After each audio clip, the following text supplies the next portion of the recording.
जय हिंद साथियों। सीटेट 2024 के लिए फॉर्म आ चुके हैं साथियों, जिसका एग्जाम आपका जनवरी में है, प्रस्तावित है 21 जनवरी को। ठीक है, तो यहाँ पर सबसे जो बड़ा मैटर है साथियों इस बार है कि क्या बीएड वाले पेपर 1 में पार्टिसिपेट कर सकते हैं, फॉर्म डाल सकते हैं कि नहीं। तो यहाँ पर साथियों मैं बहुत ही सटीक और सही जानकारी 100% सही जानकारी लेकर आया हूँ आपके लिए।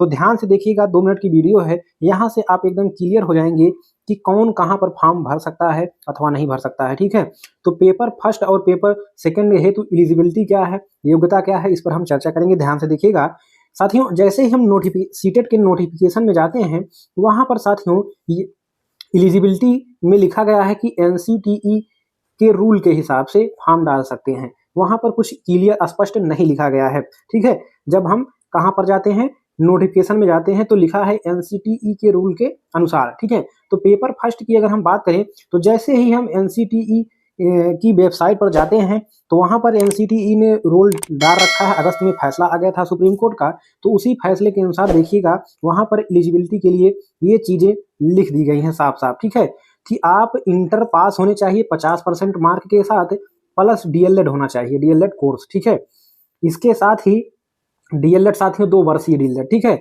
इसके साथ ही आपका 12th आप पास होने चाहिए 50% मार्क के साथ, बीएलएड। ठीक है, जो आपका 4 वर्षीय कोर्स इंटर के बाद बनाया गया है वो आपके पास होना चाहिए। आप अपेयरिंग भी रह सकते हैं। ठीक है, डीएलएड अथवा बीएलएड यानी कि जो भी आप कोर्स किए हैं अथवा कर रहे हैं वो उसमें आपका नाम लिखा होना चाहिए अथवा आप पास होने चाहिए, यानी कि यहाँ पर अपेयरिंग वाले भी फॉर्म डाल सकते हैं। अगर आप डीएलएड अपेयरिंग में है, बीएलएड अपेयरिंग में है तो कोई दिक्कत नहीं है।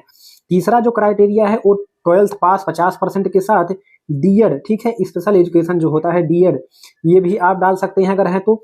Inter pass 45% plus DElEd NCTE rule के हिसाब से। ठीक है, तो यहाँ पर आप 4 क्राइटेरिया अगर आप रखते हैं तो आप जो है फॉर्म डाल सकते हैं पेपर 1 सीटेट का। ठीक है, वहीं पर पेपर 2 की बात करें, ध्यान से देखिएगा, पेपर 2 की बात करें साथियों, आपका ग्रेजुएशन होना चाहिए 50% के साथ कम से कम, और डीएलएड आपके पास होना चाहिए, अथवा आप अपेयरिंग हो अथवा आप जो है पास हो। ठीक है, वहीं पर ग्रेजुएशन अथवा पीजी होना चाहिए 50% के साथ, बीएड आपके पास होना चाहिए, बीएड डिग्री।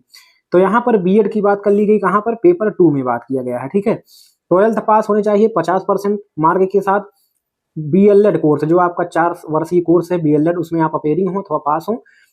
इसके बाद 12th पास होने चाहिए 50% मार्क के साथ, बीएईडी आपका जो नया कोर्स लॉन्च होगा, और बीएसईडी। ठीक है, तो यहाँ पर ये भी आपका 4 वर्षीय कोर्स होंगे, तो ये भी आप जो है इसमें आप हों अथवा आगे जो है आप पार्टिसिपेट इसमें कर रहे हो। ठीक है, आगे हम बात करेंगे साथियों, ध्यान से देखिएगा, कुछ चीजें और हैं यहाँ पर क्लियर हो जाएं। ग्रेजुएशन आपका 50% हो, बीएड स्पेशल एजुकेशन वाला कोर्स हो। ठीक है, तो इसमें आप अपेयरिंग हो अथवा पास हो, ग्रेजुएशन 45% के साथ हो, प्लस बीएड हो एनसीटीई रोल वाला। ठीक है, तो ये भी आपके पास हो, तभी आप पेपर 2 डाल सकते हैं बीएड वाले। ठीक है, पीजी में आपका जो है 55% होना चाहिए, साथ में आपका बीएड एमएड ये चीजें होनी चाहिए, तो आप पेपर 2 डाल सकते हैं। ठीक है, तो आप अपेयरिंग हो, आपका नाम लिखा गया हो अथवा आप पास आउट हो तो आप फॉर्म डाल सकते हैं। तो निष्कर्ष साथियों क्या निकलता है कि बीएड वाले जो है पेपर सीटेट का पेपर 1 में फॉर्म नहीं भर सकते। साफ साफ फॉर्म तो आप डाल सकते हैं। देखिए, फॉर्म यहाँ पर नहीं भरने का मतलब ये है कि अगर आप कोई भर्ती आती है प्राइमरी में कहीं पर भी, तो अगर आप वहां पर सीटेट का पेपर 1 लगाते हैं और आप बीएड हैं तो आपका मान्य नहीं होगा। ठीक है, लेकिन आप जो है फॉर्म डाल सकते हैं, पेपर भी दे सकते हैं। ठीक है, फॉर्म डालकर आप पेपर भी देंगे, आपका रिजल्ट भी आएगा, लेकिन एनसीटीई जो रूल बनाएगी उसी के हिसाब से आपका जो है मान्य होगा। तो अभी के हिसाब से एनसीटीई के हिसाब से आपका सीटेट पेपर 1 आप बीएड वाले नहीं डाल सकते। ठीक है, तो जैसा भी आप अगर सोचे तो वैसा करिएगा। उम्मीद है आपको वीडियो अच्छी लगी होगी, जानकारी अच्छी लगी हो, चैनल को सब्सक्राइब करें और सीटेट की तैयारी के लिए चैनल को ज्वाइन करें। नीचे टेलीग्राम चैनल है, उसको भी ज्वाइन कर लें। अगली वीडियो मुलाकात होगी, तब तक के लिए नमस्कार, जय हिंद, वंदे मातरम।